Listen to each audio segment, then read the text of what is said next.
আমেরিকার সরকার একসময় গর্ব করে বলতো এই কারাগার থেকে একটি পাখির পক্ষেও পালিয়ে যাওয়া সম্ভব নয়, কিন্তু তিনজন কুখ্যাত বন্দী নিজেদের অসাধারণ বুদ্ধি কাজে লাগিয়ে শুধুমাত্র সাবান, কনক্রিটের গুঁড়ো, টুথপেস্ট, টয়লেট পেপার এবং মানুষের চুল ব্যবহার করে এই অসম্ভব কাজটি করে দেখিয়েছিল। তাদের সেই পালানোর ঘটনা গোটা বিশ্বকে অবাক করে দিয়েছিল। আজ আমি আপনাদের এমন এক দুঃসাহসিক জেল ব্রেকের গল্প শোনাবো যার পরিকল্পনা শুনলে আপনার শরীরের শিহরণ জাগবে। সান ফ্রান্সিসকোর উপকূলের কাছে অবস্থিত এই কারাগারটি কোনো সাধারণ জেলখানা ছিল না। ভয়ঙ্কর এই কারাগারটির নাম ছিল আলকাট্রাজ। ইচ্ছে করে এই কারাগারটি সান ফ্রান্সিসকোর মূল ভূখণ্ড থেকে প্রায় 1.25 মাইল দূরে সমুদ্রের মাঝখানে তৈরি করা হয়েছিল।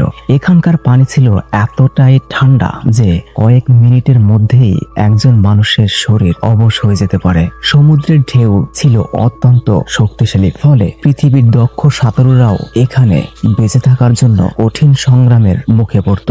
এর সঙ্গে ছিল ভয়ঙ্কর সমুদ্র স্রোত। কেউ যদি এখান থেকে পালানোর চেষ্টা করত তাহলে তীরে পৌঁছানো তো দূরের কথা, প্রবল স্রোত তাকে সরাসরি প্রশান্ত মহাসাগরের দিকে টেনে নিয়ে যেতে পারত। বন্দীদের মধ্যে ভয় আরো বাড়ানোর জন্য কারাগার কর্তৃপক্ষ একটি গুজবও ছড়িয়ে রেখেছিল। আলকাট্রাজের আশেপাশের সমুদ্রে নাকি ক্ষুধার্ত হাঙর ঘুরে বেড়ায়। এই কারাগারে আমেরিকার সবচেয়ে ভয়ঙ্কর ও কুখ্যাত অপরাধীদের রাখা হতো। এমনকি বড় বড় মাফিয়া ডনরাও এখানে বন্দী হওয়ার পর অসহায় অবস্থায় দিন কাটাতো। কারাগারের নিরাপত্তা ব্যবস্থাও ছিল অত্যন্ত কঠোর। প্রতি 3 জন বন্দীর জন্য একজন করে গার্ড প্রায় 16 ঘন্টা নজরদারিতে থাকতো। জেলের দেয়াল তৈরি করা হয়েছিল মোটা কনক্রিট ও শক্তিশালী স্টিল দিয়ে। সেটি ভেঙে বের হওয়া প্রায় পাহাড় ভাঙার মতোই কঠিন ছিল। কোনো বন্দী যদি কোনোভাবে জেল থেকে বের হয়েও যেতে পারত তাহলেও তাকে বিশাল উঁচু দেয়াল অতিক্রম করতে হতো, আর সেই দেয়ালের উপরেও অস্ত্র হাতে গার্ডরা নিয়মিত টহল দিত। প্রয়োজনে বন্দীদের লক্ষ্য করে গুলি চালানোর মতো নির্দেশও তাদেরকে দেয়া হয়েছিল। আর যদি কোনো বন্দী গার্ডদের চোখ এড়িয়ে যেতে সক্ষম হতো তাহলেও সামনে অপেক্ষা করত ভয়ঙ্কর সমুদ্র। সবকিছু মিলিয়ে আলকাট্রাজে বন্দী হওয়ার অর্থ ছিল বাইরের পৃথিবীর সঙ্গে প্রায় সম্পূর্ণ যোগাযোগ বিচ্ছিন্ন হয়ে যাওয়া। আমেরিকার সরকার এতটাই আত্মবিশ্বাসী ছিল যে তারা মনে করত এখানে ভূতকেও বন্দী করে রাখলে সে পালাতে পারবে না। কিন্তু তারা তখনও জানতো না 3 জন অত্যন্ত বুদ্ধিমান বন্দী খুব শীঘ্রই তাদের সেই বিশ্বাসকে সম্পূর্ণ ভুলভাবে প্রমাণ করতে চলছে। এই অবিশ্বাস্য ঘটনা শুরু হয় 1960 সালের দিকে। সেই সময় বেশ কয়েকজন বিপজ্জনক অপরাধীকে আলকাট্রাজে নিয়ে আসা হয়। তাদের মধ্যে অন্যতম ছিল ফ্রাঙ্ক মরিস। তার অপরাধের মধ্যে ছিল ডাকাতি ও চোরাচালান। তবে ফ্রাঙ্ক কোনো সাধারণ অপরাধী ছিল না। তার বুদ্ধিমত্তা ছিল অসাধারণ, যেন একটি কম্পিউটারের মতো কাজ করত। ছোটবেলাতেই ফ্রাঙ্ক অনাথ হয়ে যায়। বয়স বাড়ার সঙ্গে সঙ্গে ধীরে ধীরে সে অপরাধের জগতে জড়িয়ে পড়ে। এই মাস্টারমাইন্ডের সঙ্গে আরো 2 অপরাধীকে আলকাট্রাজে আনা হয়েছিল, ক্লারেন্স ও জন। তারা ছিল 2 ভাই। 2 ভাইয়ের অপরাধ ছিল ব্যাংক ডাকাতি।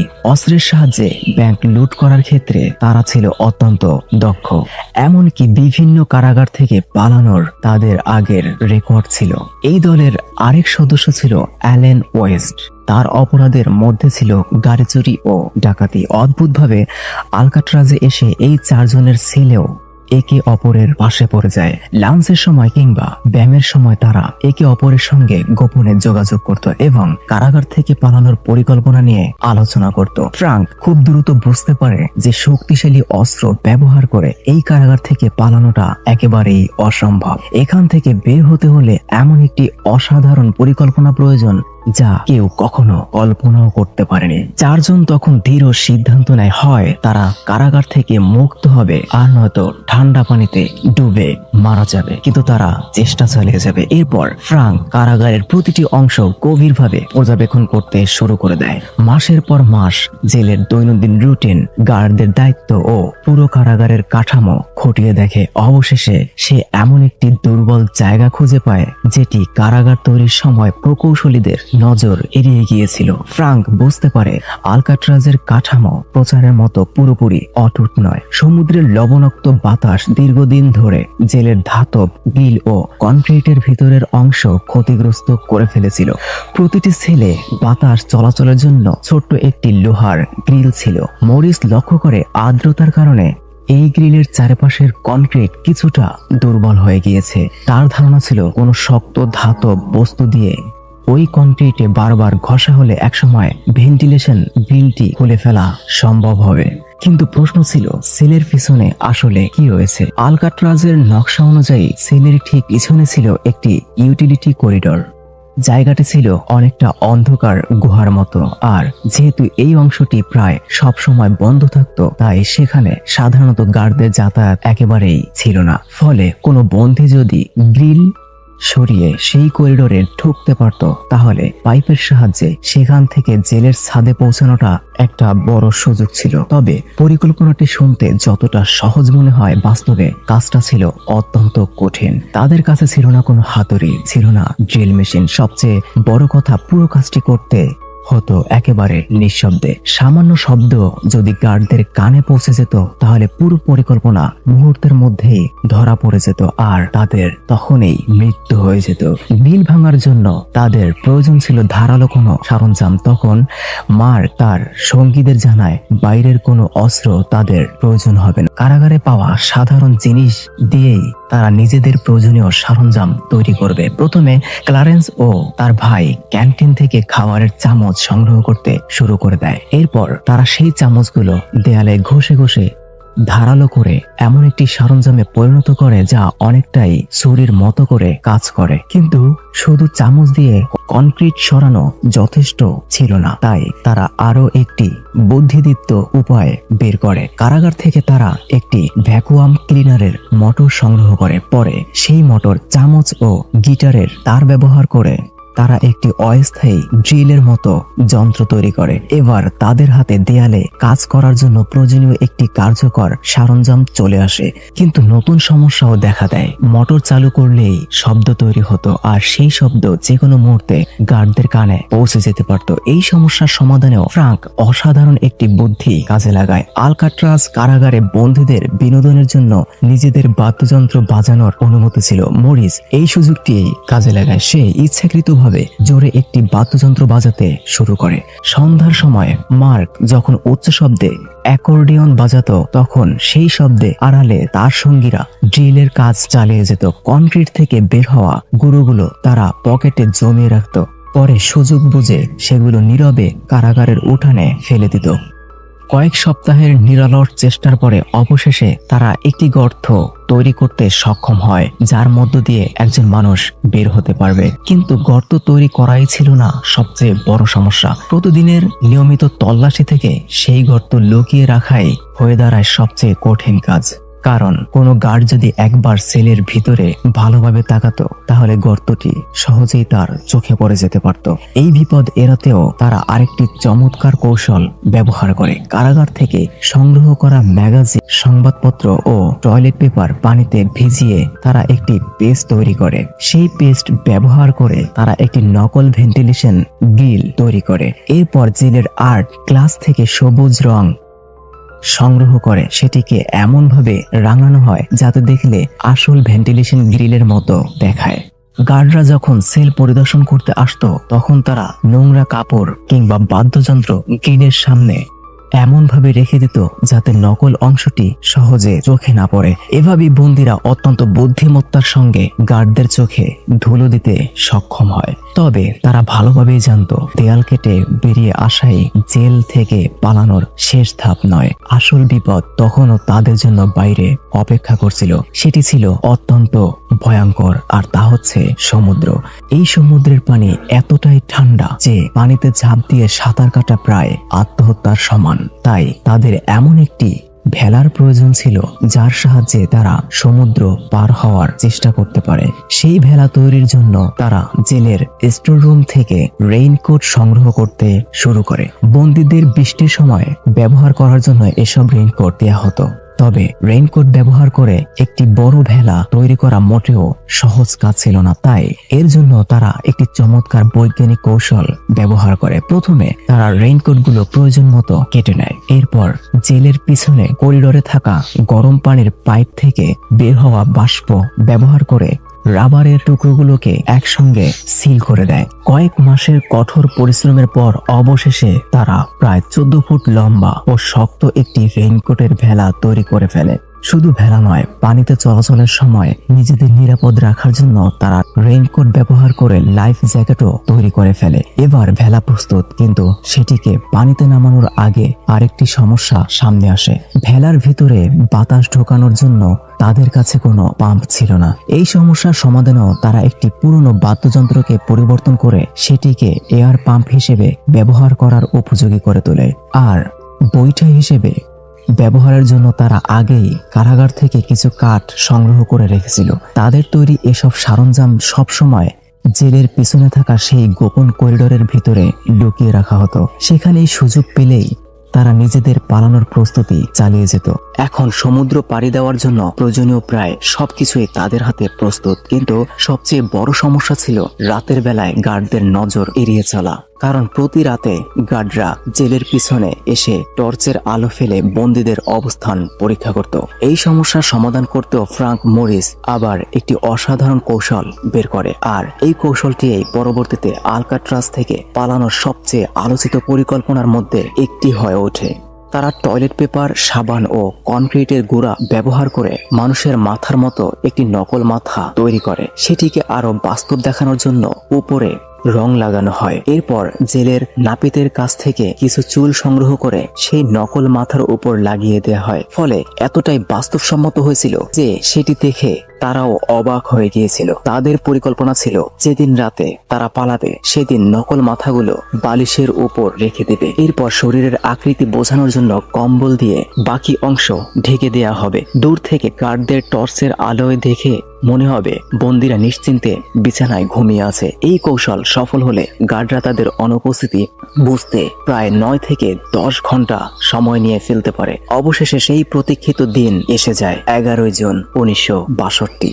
সেদিন আমেরিকার ইতিহাস এমন একটি রোমহর্ষক ঘটনা ঘটতে চলছিল যা আজও মানুষের মনে আলোচিত। সময় তখন রাত 9:30। আলকাট্রাজ কারাগারে আলো বন্ধের সাইরেন বেজে ওঠে। চারপাশ ধীরে ধীরে নিস্তব্ধ হয়ে যায়। শুধু বাইরে সমুদ্রের ঢেউয়ের ভয়ঙ্কর শব্দ শোনা যাচ্ছিল।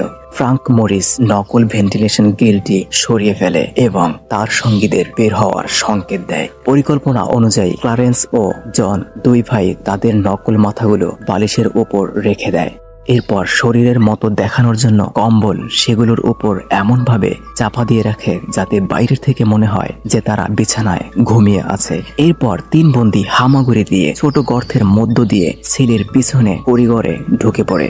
কিন্তু সেখানে তাদের চতুর্থ সঙ্গী অ্যালেন ওয়েস্টকে দেখা যাচ্ছিল না। তারা চিন্তিত হয়ে অ্যালেনের সেলের কাছে গিয়ে টোকা দেয়। আসলে অ্যালেনের তৈরি করা গ্রিলটি পেস্টের কারণে আটকে গিয়েছিল। সে সর্বশক্তি দিয়ে সেটি সরানোর চেষ্টা করছিল, কিন্তু কোনোভাবেই গ্রিলটি খুলতে পারছিল না। এদিকে তাদের হাতে সময়ও দ্রুত ফুরিয়ে আসছিল। তাই শেষ পর্যন্ত তারা অ্যালেন ওয়েস্টকে রেখেই পালিয়ে যাওয়ার সিদ্ধান্ত নেয়। অ্যালেনের জন্য মুহূর্তটি ছিল অত্যন্ত বেদনাদায়ক। সে অসহায়ভাবে কান্না করা ছাড়া আর কিছুই করতে পারছিল না। এরপর 3 বন্দী করিডোরে থাকা পাইপের সাহায্যে প্রায় 30 ফুট উঁচু ছাদে উঠে যায়। ছাদে উঠতেই তাদের সামনে আসে ঠান্ডা বাতাস আর সমুদ্রের গর্জন। ছাদের উপরে পা রাখতে পারা মানে তাদের পরিকল্পনার প্রায় অর্ধেক সফল হওয়ার সমান। কিন্তু আসল বিপদ তখনও শেষ হয়নি, বরং ভয়ঙ্কর অংশটি যেন তাদের সামনেই রয়েছে। ছাদের উপর বেশ কয়েকজন গার্ড অবস্থান করছিল। তারা গার্ডদের বন্দুকের আওতার মধ্যেই লুকিয়েছিল। একই সঙ্গে ওয়াচ টাওয়ারের থেকে সার্চ লাইটের আলো নিয়মিত চারপাশে ঘুরছিল। সেই আলো এড়িয়ে তারা ধীরে ধীরে হামাগুড়ি দিয়ে সামনে এগিয়ে যায়। ছাদ থেকে নিচে নামার জন্য তারা প্রায় 50 ফুট লম্বা একটি পাইপ ব্যবহার করে। পাইপটি ছাদ থেকে বাইরের দিকে নামানো ছিল।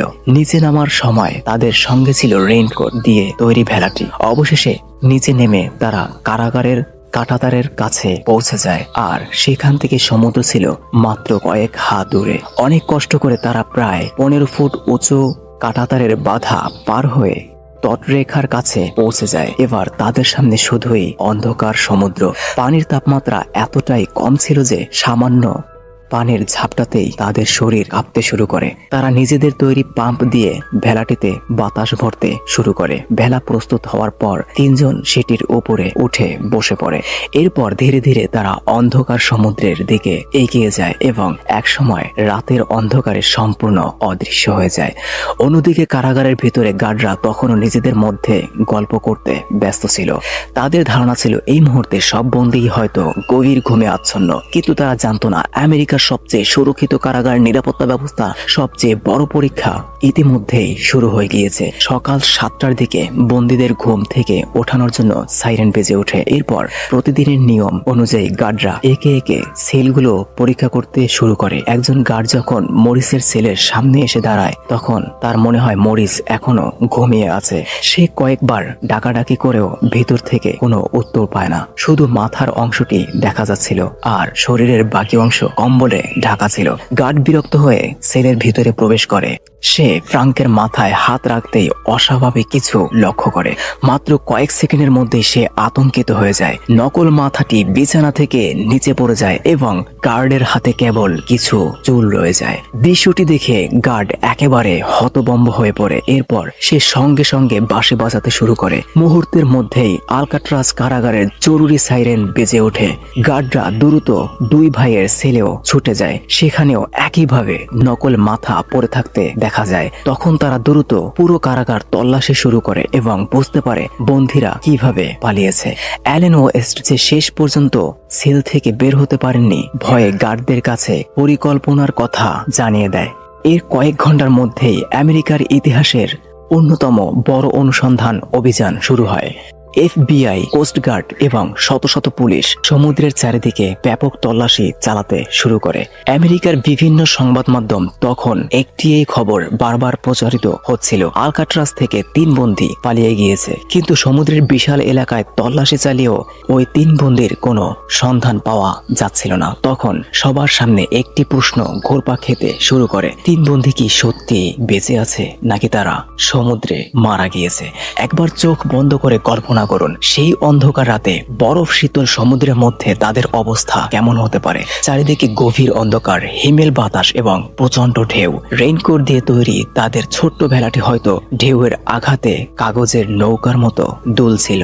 বেঁচে থাকার জন্য তাদের সামনে ছিল খুব সীমিত কিছু পথ। হয়তো তারা সমুদ্রের স্রোতের সঙ্গে ভেসে কোনো নির্দিষ্ট দ্বীপের দিকে যাওয়ার চেষ্টা করছিল, অথবা অন্য কোনো উপকূলে পৌঁছানোর চেষ্টা করছিল।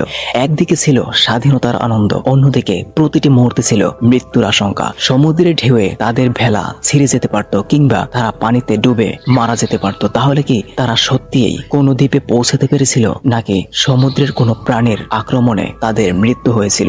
FBI এর ধারণা পাওয়া প্রমাণ অনুযায়ী এত ঠান্ডা পানিতে দীর্ঘ সময় বেঁচে থেকে তীরে পৌঁছানোটা প্রায় অসম্ভব। তাদের ধারণা ছিল 3 বন্দী সম্ভবত সমুদ্রে মারা গিয়েছে। তবে অনেক মানুষ বিশ্বাস করত, যারা চামচ ব্যবহার করে কনক্রিট কেটে কারাগার থেকে বের হতে পারে তারা হয়তো সমুদ্রের বাধাও অতিক্রম করতে সক্ষম হয়েছিল। বেশ কয়েক মাস ধরে FBI সমুদ্রের বিভিন্ন উপকূলীয় এলাকায় ব্যাপকভাবে তল্লাশি চালায়, কিন্তু 3 বন্দীর কারো লাশও তারা খুঁজে পায়নি। কয়েক মাস পর FBI একটি রেইনকোট দিয়ে তৈরি ভেলার সন্ধান পায়। পাশাপাশি একটি প্লাস্টিকের ব্যাগের ভেতর 2 ভাইয়ের পরিবারের ছবিও পাওয়া যায়। এইসব প্রমাণের উপর ভিত্তি করে ধারণা করা হয় 3 বন্দী সম্ভবত সমুদ্রে ডুবে মারা গিয়েছে। তবে অনেক আমেরিকান মনে করত তদন্তকারীদের বিভ্রান্ত করার জন্য এগুলো হয়তো বন্দীদেরই সাজানো কোনো কৌশল হতে পারে। কারণ যদি তারা সত্যি মারা গিয়ে থাকে তাহলে তাদের মরদেহ কোথায় গেল? এই প্রশ্নের কোনো পরিষ্কার উত্তর পাওয়া যায়নি। এই রহস্য আরো গভীর হয়ে ওঠে পরবর্তী সময়ে। ঘটনার প্রায় 1 বছর পর আলকাট্রাজ কারাগারটি স্থায়ীভাবে বন্ধ করে দেওয়া হয়। বর্তমানে সেই ঐতিহাসিক কারাগারটি একটি ন্যাশনাল পার্ক হিসেবে ব্যবহৃত হচ্ছে।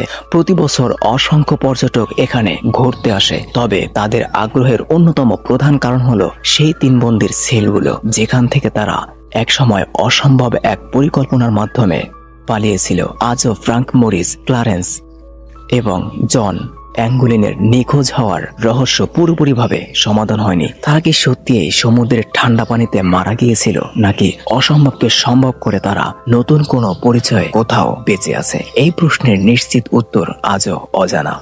আর এ কারণেই আলকাট্রাজের সেই রাতের পালানোর ঘটনা ইতিহাসের অন্যতম রহস্যময় জেল ব্রেক হিসেবে মানুষের কৌতূহল ধরে রেখেছে। বন্ধুরা, আজকের মতো এতটুকুই। এইরকম আরো আকর্ষণীয় ভিডিও পেতে আমাদের সঙ্গে থাকুন। ধন্যবাদ।